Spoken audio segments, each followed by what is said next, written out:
बचाओ भाजपा हटाओ हाँ देखा का नारा मैंने दिया था।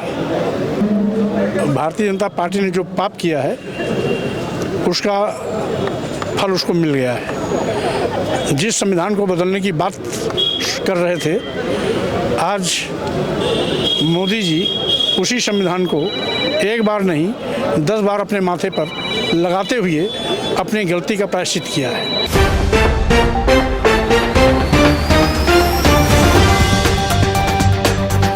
नमस्कार साथियों, जैसे कि लोकसभा चुनाव खत्म हुआ है, आज उसकी समीक्षा बैठक राष्ट्रीय सोशलिस्ट समाज पार्टी की ओर से रखी गई थी, जिसके मुख्य अतिथि माननीय स्वामी प्रसाद मौर्य जी, जो पूर्व मंत्री रहे और समाजवादी पार्टी में महासचिव भी रहे। और जानते हैं इनके जो आज कार्यकर्ता बैठक रखी गई, क्या निर्णय लिए गए।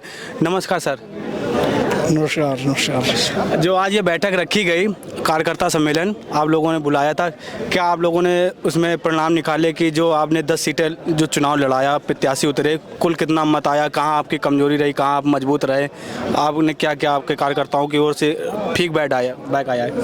हाँ संविधान बचाओ भाजपा हटाओ हाँ देखा का नारा मैंने दिया था।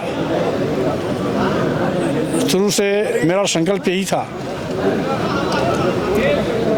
कि भाजपा को केंद्र से हटा करके ही संविधान बचाया जा सकता है, लोकतंत्र बचाया जा सकता है, आरक्षण बचाया जा सकता है, देश को बेचने से बचाया जा सकता है। और आज हमारी इस विचारधारा की जीत हुई। अब आज मैंने कार्यकर्ताओं की बैठक को बुला करके निचले पायदान तक संगठनात्मक ढांचा दुरुस्त करने के लिए निर्देशित किया है। हमारी कोशिश होगी कि जिला संगठन, विधानसभा संगठन, सेक्टर संगठन और बूथ का संगठन जल्दी हो जाए, जिससे कि कुछ मुद्दों को लेकर के सड़क और संघर्ष के रास्ते पर निकलने का मौका मिले। जैसे कि इंडिया गठबंधन भाजपा को बहुत ही, जो इंडिया गठबंधन था उसको टक्कर दे रहा था, अगर भारतीय जनता पार्टी के जो नेता थे, शीर्ष नेता थे, उनके द्वारा ये बोला गया, जैसे कि फैजाबाद से भी जो लल्लू सिंह थे, उन्होंने भी कहा कि हमें 400 सीटें इसलिए चाहिए कि उसमें बदलाव करना, हम उसको बदल सके।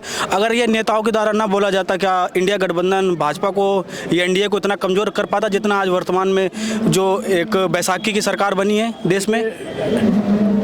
भारतीय जनता पार्टी ने जो पाप किया है उसका फल उसको मिल गया है। जिस संविधान को बदलने की बात कर रहे थे, आज मोदी जी उसी संविधान को एक बार नहीं 10 बार अपने माथे पर लगाते हुए अपनी गलती का प्रायश्चित किया है।